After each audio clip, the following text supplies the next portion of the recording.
Next up, now that Boston's on board, nearly every restaurant in the state is allowed to offer indoor service again. But just because they're allowed to does not mean every restaurant is ready to, or that they can pay the bills whether they do or don't. Last month, the Mass Restaurant Association predicted roughly a quarter of the state's restaurants will not survive the pandemic, which is why a group of several hundred restaurateurs formed something called Massachusetts Restaurants United in the early days of COVID-19, and they're calling on state and local officials to step up and help. As you know, already dozens of restaurants in the region have announced that they're closing their doors permanently, including Craigie Burger, a spinoff of Cambridge's Craigie on Main. It's located in Fenway's Time Out Market, which announced a decision last week. I'm joined now by Tony Maws. He's the James Beard Award-winning chef and owner of Craigie Burger in Craigie on Main, which is open for takeout part of the week, and Jody Adams, the James Beard Award-winning chef and co-owner of Porto, which is open for indoor and outdoor dining, Saloniki Greek, some of which are open for takeout, and Trade, which is currently closed. Jody and Tony, thanks so much for being here. I appreciate it. It's great to be with you, Jim. Thank you. Yeah. I want to take a look at the big picture, obviously, but before, can we start with the small picture? Tony, starting with you, how's your place doing after about a month into this, whatever it is, this limited opening thing? Oh, I wish it was just a month. I've been doing this now it's been 4, and I'm feeling every moment of it. It's hard to describe because in one sense we feel busy because we run around with our heads cut off, but we're really doing 25 to 30% of our normal volume, and it's a scary time. It's a scary time. We're fortunate that we have a great community that's behind us, but there's without indoor full capacity and without any option for us to do outdoor dining, it's a real challenge. Jody, how about for you? How's the last month of indoor and outdoor done in this whole period? How you doing? It's scary. We have the good fortune at Porto to have a large patio that was extended. Yeah. So unlike Tony doesn't have a patio, which is a huge problem for restaurants like his. We have a big patio, but the minute somebody says rain or water, people get scared. And I'll tell you that our indoor capacity is pretty good, but people are really reluctant to eat inside. So out of these struggles for survival and fear, as Jody said a minute ago, this Mass Restaurants United was born. Tony, what's the basic mission of this operation, this organization? Sure. I mean, we really wanted to represent all restaurants. What we saw, what we love about restaurants isn't just, what we call like our fancy pants places. We love the neighborhood sub shops and the taco joints and the takeout Chinese places that, that really are in many respects the foundation of our communities. And, we see this as, I guess, on two basic fronts. One, because without, if you can imagine walking down the main street of your town and having all of these places shuttered, I think that's what we're looking at. And, the other part of this is that a lot of these restaurants are minority owned, they're immigrant owned. And, we're talking about a devastation that's going to be far reaching and long standing. And it's really, really scary.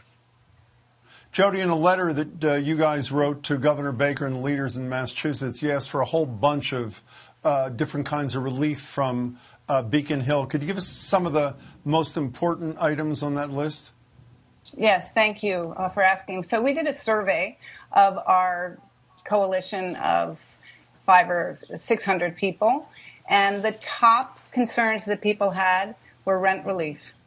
People don't know how they're going to pay their rent. They understand that landlords also need to be made whole. They want to work with landlords, but everybody, as many landlords and tenant relationships as there are, they're all completely different. So everybody has something different to deal with. And then payroll taxes, other kinds of taxes, real estate taxes, all of these taxes that are going to come up that where we don't have any revenue.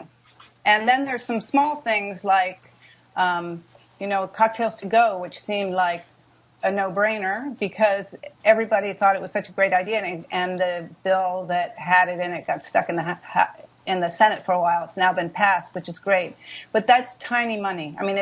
It's important that these things happen, but it's tiny money. I want to focus on the first thing you mentioned. Whenever anybody talks about rent relief, the first thing you hear is, well, what about the small landlords? And in the proposal that you guys are advancing, I saw Tiffany Faison wrote a piece about it. You essentially, landlords who are willing to get rent relief under your proposal would get some subsidies through tax credits from the state. So this is not a one-way street. If they buy into your approach, everybody benefits, everybody survives. Tony, are you getting any feedback from any of the leaders as to whether or not this has a shot of going anywhere in the next couple of weeks before they go home incredibly for the rest of the year? I mean, unfortunately, we're banging on the doors. It's definitely been a challenge. We see this relationship. I mean, like you're saying, this is a dance that we have to do. And like Jody mentioned, every landlord is different. They come in different shapes and sizes with different motivations. It's unfortunate, in the beginning of this, and our government, our state government, our governor, did a tremendous job with thinking about the different stages that we're going to have to go through. Unfortunately, we feel like they've really failed us in terms of looking out for the small businesses and the restaurants, and we need the help.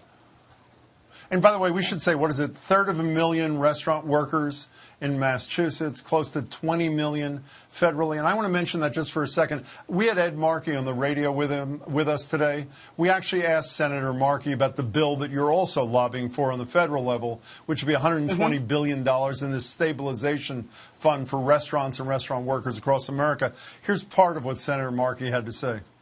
I do believe that if we don't give some help to the restaurant industry, that there could be an extinction experience that hits the restaurant industry at large, not just here, but all across the country.